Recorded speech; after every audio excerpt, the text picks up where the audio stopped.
Bismillahirrahmanirrahim. Alhamdulillahirabbil alamin. Makna dari niat atau pembahasan dan sekaligus fungsi dari niat yang disebutkan para ulama, dia adalah berfungsi sebagai tamyizul al-maqsud bil ibadah atau maqsud bil amal. Bahwa niat ini dia membedakan maksud dari ibadah. Kita mungkin bisa menyembunyikan niat apa yang ada di dalam hati kita di hadapan manusia, tapi Allah mengetahui apa yang terdalam yang kita simpan sebagai niat sebuah amal-amalan kita. Maka dalam ibadah kita ketahui bahwa Allah hanya menerima bila amal ibadah kita ditujukan hanya ikhlas, murni hanya bagi Allah Subhanahu wa taala. Dan sebaliknya, na'udzubillah, kita tidak diperkenankan untuk memalingkan niat kita di dalam praktek-praktek ibadah, amal-amalan. Contohnya ketika kita sholat, kita berpuasa, kita menyembelih kepada selain Allah Subhanahu wa ta'ala.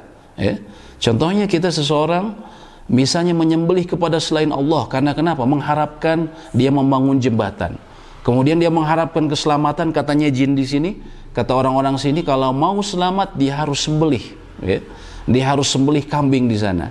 Nah, ini bisa jatuh kepada kesyirikan besar yang membatalkan amal seseorang. Allah berfirman, "Qul inna salati wa nusuki wa mahyaya wa mamati lillahi rabbil alamin." Katakanlah, sesungguhnya inna salati, salatku, kemudian wa nusuki, dan ibadahku diantaranya adalah memotong hewan, wa mahyaya wa mamati, kehidupan dan kematianku lillahi rabbil alamin, hanya bagi Allah saja, tidak boleh kepada selain Allah. Maka orang yang kemudian memalingkan niat ibadah dia kepada selain Allah, misalnya tadi selain kita sebutkan sholat, saum, juga menyembelih, ataupun dia berdoa kepada selain Allah, maka dia bisa jatuh kepada kesyirikan. Dan yang paling berbahaya adalah jatuh kepada syirik besar, karena dia bisa membatalkan semua amalan dia. Allah sebutkan dalam surat Al-An'am, Allah sebutkan dalam surat Al-An'am, la in asyrakta la yahbatanna amaluk, andaikan engkau berbuat syirik maka akan batal amal-amalmu, wala takunanna minal khasirin, dan engkau akan menjadi orang yang bagian dari orang-orang yang merugi.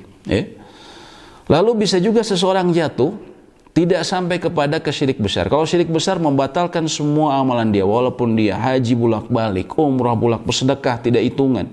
Tapi kalau dia berbuat syirik kepada Allah, dia pindahkan niat dia kepada selain Allah ketika dia sholat murni karena pingin bosnya memerintah, pingin dapat keriduan bosnya saja, sebagaimana juga orang-orang munafik ingin dapat keriduan dilihat oleh kaum muslimin, maka ini bisa jatuh kepada syirik besar.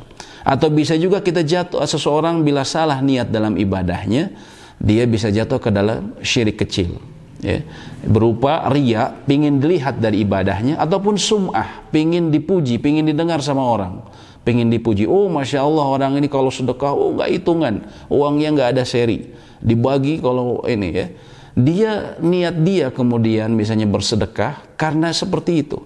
Maka para ulama akidah mengatakan bila jatuh seperti itu, salah niat, maka bisa membatalkan ibadah yang berhubungan dengannya. Misalnya tadi dia niat bersedekah tapi ingin dipuji, maka walaupun ada dia memberikan sedekah sampai 100 miliar, semuanya sia-sia di sisi Allah.